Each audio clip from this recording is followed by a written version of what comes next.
شروع اللہ کا نام لے کر جو بڑا مہربان نہایت رحم والا ہے۔ اے پیغمبر، اللہ سے ڈرتے رہنا اور کافروں اور منافقوں کا کہا نہ ماننا، بے شک اللہ جاننے والا ہے، حکمت والا ہے۔ اور جو کتاب تم کو تمہارے پروردگار کی طرف سے وحی کی جاتی ہے اسی کی پیروی کیے جانا، بے شک اللہ تمہارے سب اعمال سے خبردار ہے۔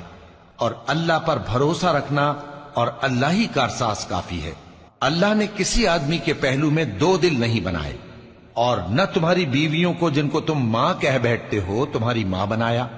اور نہ تمہارے لے پالکوں کو تمہارے بیٹے بنایا۔ یہ سب تمہارے منہ کی باتیں ہیں، اور اللہ تو سچی بات فرماتا ہے اور وہی سیدھا رستہ دکھاتا ہے۔ مومنو، منہ بولے بیٹوں کو ان کے باپوں کے نام سے پکارا کرو کہ اللہ کے نزدیک یہی بات درست ہے۔ اگر تم کو ان کے باپوں کے نام معلوم نہ ہو تو دین میں وہ تمہارے بھائی اور دوست ہیں، اور جو بات غلطی سے ہو گئی ہو اس کا تم پر کچھ گناہ نہیں، لیکن جو قصد دلی سے کرو اس پر معاوضہ ہے، اور اللہ بخشنے والا ہے، مہربان ہے۔ پیغمبر مومنوں پر ان کی جانوں سے بھی زیادہ حق رکھتے ہیں، اور پیغمبر کی بیویاں لوگوں کی مائیں ہیں، اور رشتہ دار آپس میں کتاب اللہ کی روح سے مسلمانوں اور مہاجروں کے مقابلے میں ایک دوسرے کے ترکے کے زیادہ حقدار ہیں، مگر یہ کہ تم اپنے دوستوں کے ساتھ احسان کرنا چاہو۔ یہ حکم کتاب یعنی قرآن میں لکھ دیا گیا ہے۔ اور جب ہم نے پیغمبروں سے ان کا عہد لیا، اور تم سے اور نوح سے اور ابراہیم سے اور موسیٰ سے اور مریم کے بیٹے عیسیٰ سے، اور ہم نے عہد بھی ان سے پکا لیا تاکہ سچ کہنے والوں سے ان کی سچائی کے بارے میں اللہ دریافت کرے، اور اس نے کافروں کے لیے دکھ دینے والا عذاب تیار کر رکھا ہے۔ مومنو، اللہ کی اس مہربانی کو یاد کرو جو اس نے تم پر اس وقت کی جب فوجیں تم پر حملہ کرنے کو آئیں تو ہم نے ان پر آندھی چھوڑ دی اور ایسے لشکر نازل کیے جن کو تم دیکھ نہیں سکتے تھے، اور جو کام تم کرتے ہو اللہ ان کو دیکھ رہا ہے۔ جب وہ لوگ تمہارے اوپر اور نیچے کی طرف سے تم پر چڑھ آئے، اور جب تمہاری آنکھیں پھر گئیں اور دل مارے دہشت کے گلوں تک پہنچ گئے، اور تم اللہ کی نسبت طرح طرح کے گمان کرنے لگے، اس موقع پر مومن آزمائے گئے اور سختی سے ہلا ہلا دیے گئے۔ اور جب منافق اور وہ لوگ جن کے دلوں میں بیماری تھی کہنے لگے کہ اللہ اور اس کے رسول نے تو ہم سے محض دھوکے کا وعدہ کیا تھا، اور جب ان میں سے ایک جماعت کہتی تھی کہ اے اہل یثرب، یہاں تمہارے ٹھہرنے کا مقام نہیں تو لوٹ چلو، اور ایک گروہ ان میں سے پیغمبر سے اجازت مانگنے اور کہنے لگا کہ ہمارے گھر کھلے پڑے ہیں، حالانکہ وہ کھلے نہیں تھے، وہ تو صرف بھاگنا چاہتے تھے۔ اور اگر فوجیں اطراف مدینہ سے ان پر آ داخل ہوں پھر ان سے خانہ جنگی کے لیے کہا جائے تو فوراً کرنے لگیں، اور اس کے لیے بہت کم توقف کریں، حالانکہ پہلے اللہ سے اقرار کر چکے تھے کہ پیٹ نہیں پھیریں گے، اور اللہ سے جو اقرار کیا جاتا ہے اس کی ضرور پرسش ہوگی۔ کہہ دو کہ اگر تم مرنے یا مارے جانے سے بھاگتے ہو تو بھاگنا تم کو فائدہ نہیں دے گا، اور اس صورت میں تم بہت ہی کم فائدہ اٹھاؤ گے۔ کہہ دو کہ اگر اللہ تمہارے ساتھ برائی کا ارادہ کرے تو کون تم کو اس سے بچا سکتا ہے، یا اگر تم پر مہربانی کرنا چاہے تو کون اس کو ہٹا سکتا ہے۔ اور یہ لوگ اللہ کے سوا کسی کو نہ اپنا دوست پائیں گے اور نہ مددگار۔ اللہ تم میں سے ان لوگوں کو بھی جانتا ہے جو لوگوں کو منع کرتے ہیں اور اپنے بھائیوں سے کہتے ہیں کہ ہمارے پاس چلے آؤ، اور وہ لڑائی میں نہیں آتے مگر کم، یہ اس لیے کہ تم سے بخل کرتے ہیں۔ پھر جب ڈر کا وقت آئے تو تم ان کو دیکھو کہ تمہاری طرف دیکھ رہے ہیں، اور ان کی آنکھیں اسی طرح پھر رہی ہیں جیسے کسی کو موت سے غشی آ رہی ہو۔ پھر جب خوف جاتا رہے تو تیز تیز زبانوں کے ساتھ تمہارے بارے میں باتیں کریں اور مال میں بخل کریں۔ یہ لوگ حقیقت میں ایمان لائے ہی نہ تھے، تو اللہ نے ان کے اعمال برباد کر دیے، اور یہ اللہ کو آسان تھا۔ یہ لوگ خوف کے سبب خیال کرتے ہیں کہ فوجیں نہیں گئیں، اور اگر لشکر آ جائیں تو تمنا کریں کہ کاش خانہ بدوشوں میں جا رہے، اور تمہاری خبر پوچھا کریں، اور اگر تمہارے درمیان ہو تو لڑائی نہ کریں مگر کم۔ مسلمانوں، تم کو اللہ کے رسول کی پیروی کرنی بہتر ہے، یعنی ہر اس شخص کو جسے اللہ سے ملنے اور روز قیامت کے آنے کی امید ہو، اور وہ اللہ کا ذکر کثرت سے کرتا ہو۔ اور جب مومنوں نے کافروں کے لشکر کو دیکھا تو کہنے لگے یہ وہی ہے جس کا اللہ اور اس کے پیغمبر نے ہم سے وعدہ کیا تھا، اور اللہ اور اس کے پیغمبر نے سچ کہا تھا، اور اس سے ان کا ایمان اور اطاعت اور زیادہ ہو گئی۔ مومنوں میں کتنے ہی ایسے شخص ہیں کہ جو اقرار انہوں نے اللہ سے کیا تھا اس کو سچ کر دکھایا۔ پھر ان میں بعض ایسے ہیں جنہوں نے اپنی نظر پوری کر دی، یعنی جان دے دی، اور بعض ایسے ہیں کہ انتظار کر رہے ہیں، اور انہوں نے اپنے قول کو ذرا بھی نہیں بدلا، تاکہ اللہ سچوں کو ان کی سچائی کا بدلہ دے اور منافقوں کو چاہے تو عذاب دے یا ان پر مہربانی فرمائے۔ بے شک اللہ بخشنے والا ہے، مہربان ہے۔ اور جو کافر تھے ان کو اللہ نے پھیر دیا، وہ اپنے غصے میں بھرے ہوئے تھے، کچھ بھلائی حاصل نہ کر سکے، اور اللہ مومنوں کے لیے لڑائی میں کافی ہو گیا، اور اللہ زور آور ہے، غالب ہے۔ اور اس نے اہل کتاب میں سے جن لوگوں نے ان کی یعنی مکے والوں کی مدد کی تھی ان کو ان کے قلعوں سے اتار دیا اور ان کے دلوں میں دہشت ڈال دی، تو بعض کو تم قتل کر دیتے تھے اور بعض کو قید کر لیتے تھے، اور ان کی زمین اور ان کے گھروں اور ان کے مال کا اور اس زمین کا جس میں تم نے پاؤں بھی نہیں رکھا تھا اس نے تم کو وارث بنا دیا، اور اللہ ہر چیز پر قدرت رکھتا ہے۔ اے پیغمبر، اپنی بیویوں سے کہہ دو کہ اگر تم دنیا کی زندگی اور اس کی زینت و آرائش چاہتی ہو تو آؤ میں تمہیں کچھ مال دوں اور اچھی طرح سے رخصت کر دوں، اور اگر تم اللہ اور اس کے پیغمبر اور عاقبت کے گھر یعنی بہشت کی طلبگار ہو تو تم میں جو نیکوکار ہیں ان کے لیے اللہ نے اجر عظیم تیار کر رکھا ہے۔ اے پیغمبر کی بیویوں، تم میں سے جو کوئی کھلی ناشائستہ حرکت کرے گی اس کو دونی سزا دی جائے گی، اور یہ بات اللہ کو آسان ہے۔ اور جو تم میں سے اللہ اور اس کے رسول کی فرما بردار رہے گی اور عمل نیک کرے گی اس کو ہم دونا ثواب دیں گے، اور اس کے لیے ہم نے عزت کی روزی تیار کر رکھی ہے۔ اے پیغمبر کی بیویوں، تم عام عورتوں کی طرح نہیں ہو،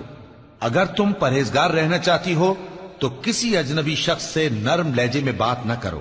تاکہ وہ شخص جس کے دل میں کسی طرح کا روگ ہے کوئی امید نہ پیدا کر لے، اور دستور کے مطابق بات کیا کرو، اور اپنے گھروں میں ٹھہری رہو، اور جس طرح پہلے جاہلیت کے دنوں میں زیب و زینت کی نمائش کی جاتی تھی اس طرح اظہار زینت نہ کرو، اور نماز پڑھتی رہو اور زکوٰۃ دیتی رہو، اور اللہ اور اس کے رسول کی فرما برداری کرتی رہو۔ اے پیغمبر کی گھر والیوں، اللہ چاہتا ہے کہ تم سے ہر طرح کی ناپاکی دور کر دے اور تمہیں بالکل پاک صاف کر دے، اور تمہارے گھروں میں جو اللہ کی آیتیں پڑھی جاتی ہیں اور حکمت کی باتیں سنائی جاتی ہیں ان کو یاد رکھو، بے شک اللہ باریک بین ہے،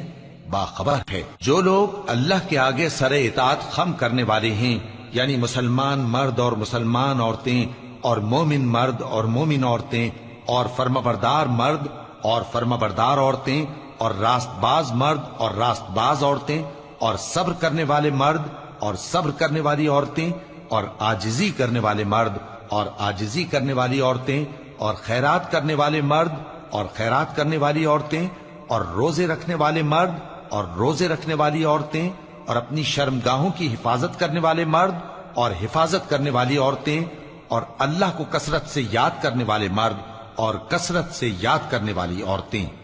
کچھ شک نہیں کہ ان کے لیے اللہ نے بخشش اور اجر عظیم تیار کر رکھا ہے۔ اور کسی مومن مرد اور مومن عورت کو حق نہیں ہے کہ جب اللہ اور اس کا رسول کوئی بات طے کر دیں تو وہ اس کام میں اپنا بھی کچھ اختیار سمجھیں،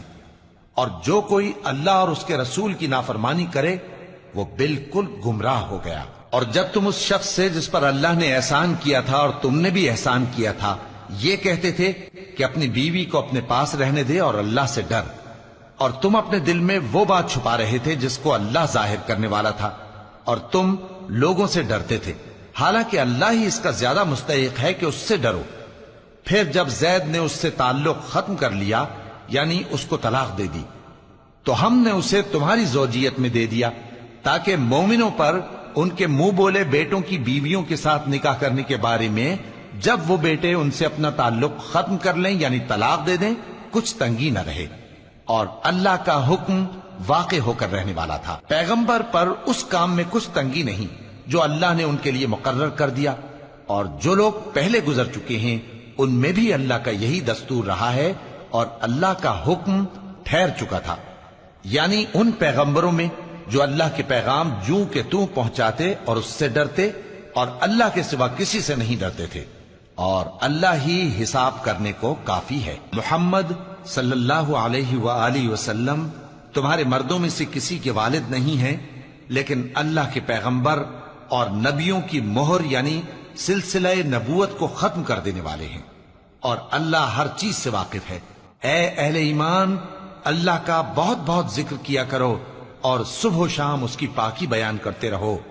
وہی تو ہے جو تم پر رحمت بھیجتا ہے اور اس کے فرشتے بھی، تاکہ تم کو اندھیروں سے نکال کر روشنی کی طرف لے جائے، اور اللہ مومنوں پر مہربان ہے۔ جس روز وہ اس سے ملیں گے تو ان کا تحفہ اللہ کی طرف سے سلام ہوگا، اور اس نے ان کے لیے عمدہ ثواب تیار کر رکھا ہے۔ اے پیغمبر، ہم نے تم کو گواہی دینے والا اور خوشخبری سنانے والا اور خبردار کرنے والا بنا کر بھیجا ہے، اور اللہ کی طرف اسی کے حکم سے بلانے والا اور چراغ روشن۔ اور مومنوں کو خوشخبری سنا دو کہ ان کے لیے اللہ کی طرف سے بڑا فضل ہے، اور کافروں اور منافقوں کا کہا نہ ماننا اور نہ ان کے تکلیف دینے پر نظر کرنا، اور اللہ پر بھروسہ رکھنا، اور اللہ ہی کارساز کافی ہے۔ مومنوں، جب تم مومن عورتوں سے نکاح کر کے ان کو ہاتھ لگانے یعنی ان کے پاس جانے سے پہلے طلاق دے دو تو تم کو کچھ حق نہیں کہ ان سے عدت پوری کراؤ، بس ان کو کچھ فائدہ یعنی خرچ دے دو اور ان کو اچھی طرح سے رخصت کر دو۔ اے پیغمبر صلی اللہ علیہ وآلہ وسلم، ہم نے تمہارے لیے تمہاری بیویاں جن کو تم نے ان کے مہر دے دیے ہیں حلال کر دی ہیں، اور تمہاری باندیاں جو اللہ نے تم کو کفار سے بطور مال غنیمت دلوائی ہیں، اور تمہارے چچا کی بیٹیاں اور تمہاری پھوپھیوں کی بیٹیاں اور تمہارے ماموں کی بیٹیاں اور تمہاری خالاؤں کی بیٹیاں جو تمہارے ساتھ وطن چھوڑ کر آئی ہیں، سب حلال ہیں۔ اور کوئی مومن عورت اگر اپنے آپ کو پیغمبر صلی اللہ علیہ وآلہ وسلم کے حوالے کر دے یعنی مہر کے بغیر نکاح میں آنا چاہے، بشرطے کہ پیغمبر صلی اللہ علیہ وآلہ وسلم بھی اس سے نکاح کرنا چاہیں، وہ بھی حلال ہے۔ لیکن یہ اجازت اے نبی صلی اللہ علیہ وآلہ وسلم خاص تم ہی کو ہے، سب مسلمانوں کو نہیں۔ ہم نے ان کی بیویوں اور باندیوں کے بارے میں جو مہر واجب الادا مقرر کر دیا ہے ہم کو معلوم ہے، یہ اس لیے کیا گیا ہے کہ تم پر کسی طرح کی تنگی نہ رہے، اور اللہ بخشنے والا ہے، مہربان ہے۔ اے پیغمبر صلی اللہ علیہ وآلہ وسلم، تم کو یہ بھی اختیار ہے کہ جس بیوی کو چاہو پیچھے رکھو اور جسے چاہو اپنے پاس رکھو، اور جس کو تم نے پیچھے کر دیا ہو اگر اس کو پھر اپنے پاس طلب کر لو تو تم پر کچھ گناہ نہیں۔ یہ اجازت اس لیے ہے کہ ان کی آنکھیں ٹھنڈی رہیں اور وہ رنجیدہ نہ ہوں، اور جو کچھ تم ان کو دو اسے لے کر سب خوش رہیں، اور جو کچھ تمہارے دلوں میں ہے اللہ اسے جانتا ہے، اور اللہ جاننے والا ہے، بردبار ہے۔ اے پیغمبر صلی اللہ علیہ وآلہ وسلم، ان کے سوا اور عورتیں تم کو جائز نہیں، اور نہ یہ کہ ان بیویوں کو چھوڑ کر اور بیویاں کر لو، خواہ ان کا حسن تم کو کیسا ہی اچھا لگے، مگر وہ جو تمہارے ہاتھ کا مال ہے یعنی باندیوں کے بارے میں تم کو اختیار ہے، اور اللہ ہر چیز پر نگاہ رکھتا ہے۔ مومنوں، پیغمبر صلی اللہ علیہ وآلہ وسلم کے گھروں میں نہ جایا کرو مگر اس صورت میں کہ تم کو اجازت دی جائے یعنی کھانے کے لیے بلایا جائے، جبکہ اس کے پکنے کا انتظار بھی نہ کرنا پڑے۔ لیکن جب تمہاری دعوت کی جائے تو جاؤ، اور جب کھانا کھا چکو تو چل دو، اور باتوں میں جی لگا کر نہ بیٹھ رہو۔ یہ بات پیغمبر صلی اللہ علیہ وآلہ وسلم کو ایذا دیتی تھی، اور وہ تم سے حیا کرتے تھے اور کہتے نہیں تھے، لیکن اللہ سچی بات کے کہنے سے نہیں شرماتا۔ اور جب پیغمبر صلی اللہ علیہ وآلہ وسلم کی بیویوں سے کوئی سامان مانگو تو پردے کے باہر سے مانگو، یہ تمہارے اور ان کے دلوں کے لیے بہت پاکیزگی کی بات ہے۔ اور تم کو یہ شایع نہیں کہ رسول اللہ صلی اللہ علیہ وآلہ وسلم کو تکلیف دو، اور نہ یہ کہ ان کی بیویوں سے کبھی ان کے بعد نکاح کرو، بے شک یہ اللہ کے نزدیک بڑا گناہ کا کام ہے۔ اگر تم کسی چیز کو ظاہر کرو یا اس کو مخفی رکھو تو یاد رکھو کہ اللہ ہر چیز سے باخبر ہے۔ خواتین پر اپنے باپ دادا سے پردہ نہ کرنے میں کچھ گناہ نہیں، اور نہ اپنے بیٹوں سے اور نہ اپنے بھائیوں سے اور نہ اپنے بھتیجوں سے اور نہ اپنے بھانجوں سے، نہ اپنی سی خواتین سے اور نہ اپنے باندی غلاموں سے، اور اے خواتین اللہ سے ڈرتی رہو، بے شک اللہ ہر چیز سے واقف ہے۔ اللہ اور اس کے فرشتے اس پیغمبر صلی اللہ علیہ وآلہ وسلم پر درود بھیجتے ہیں۔ مومنو تم بھی ان پر درود بھیجو اور خوب سلام بھیجا کرو۔ جو لوگ اللہ اور اس کے پیغمبر صلی اللہ علیہ وآلہ وسلم کو اذیت پہنچاتے ہیں ان پر اللہ دنیا اور آخرت میں لعنت کرتا ہے، اور ان کے لیے اس نے ذلیل کرنے والا عذاب تیار کر رکھا ہے۔ اور جو لوگ مومن مردوں اور مومن عورتوں کو ایسے کام کی تہمت سے جو انہوں نے نہ کیا ہو ایذا دیں تو انہوں نے بہتان کا اور کھلے گناہ کا بوجھ اپنے سر پر رکھا۔ اے پیغمبر صلی اللہ علیہ وآلہ وسلم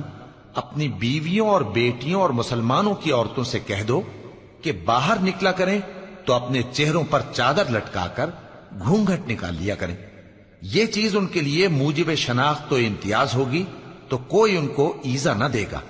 اور اللہ بخشنے والا ہے، مہربان ہے۔ اگر منافق اور وہ لوگ جن کے دلوں میں روگ ہے اور جو مدینے کے شہر میں بری بری خبریں اڑایا کرتے ہیں اپنی حرکتوں سے باز نہ آئیں گے تو ہم تم کو ان کے پیچھے لگا دیں گے، پھر وہ تمہارے پڑوس میں نہ رہ سکیں گے مگر تھوڑے دن، وہ بھی پھٹکارے ہوئے، جہاں پائے گئے پکڑے گئے اور جان سے مار ڈالے گئے۔ جو لوگ پہلے گزر چکے ہیں ان کے بارے میں بھی اللہ کی یہی عادت رہی ہے، اور تم اللہ کی عادت میں تغیر و تبدل نہ پاؤ گے۔ لوگ تم سے قیامت کی نسبت دریافت کرتے ہیں کہ کب آئے گی، کہہ دو کہ اس کا علم اللہ ہی کو ہے، اور تمہیں کیا پتا، ہو سکتا ہے قیامت قریب ہی آ گئی ہو۔ بے شک اللہ نے کافروں پر لعنت کی ہے اور ان کے لیے جہنم کی آگ تیار کر رکھی ہے، اس میں وہ ہمیشہ ہمیشہ رہیں گے، نہ کسی کو دوست پائیں گے اور نہ مددگار۔ جس دن ان کے چہرے آگ میں الٹ پلٹ کیے جائیں گے تو کہیں گے اے کاش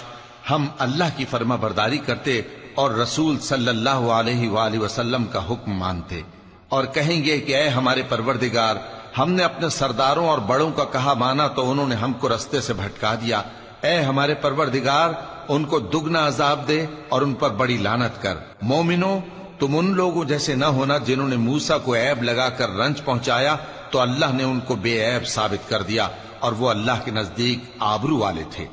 مومنو اللہ سے ڈرا کرو اور بات سیدھی کہا کرو، وہ تمہارے سب کام سنوار دے گا اور تمہارے گناہ بخش دے گا، اور جو شخص اللہ اور اس کے رسول صلی اللہ علیہ وآلہ وسلم کی فرمانبرداری کرے گا تو بے شک بڑی مراد پائے گا۔ ہم نے بار امانت کو آسمانوں اور زمین اور پہاڑوں پر پیش کیا تو انہوں نے اس کے اٹھانے سے انکار کیا اور اس سے ڈر گئے،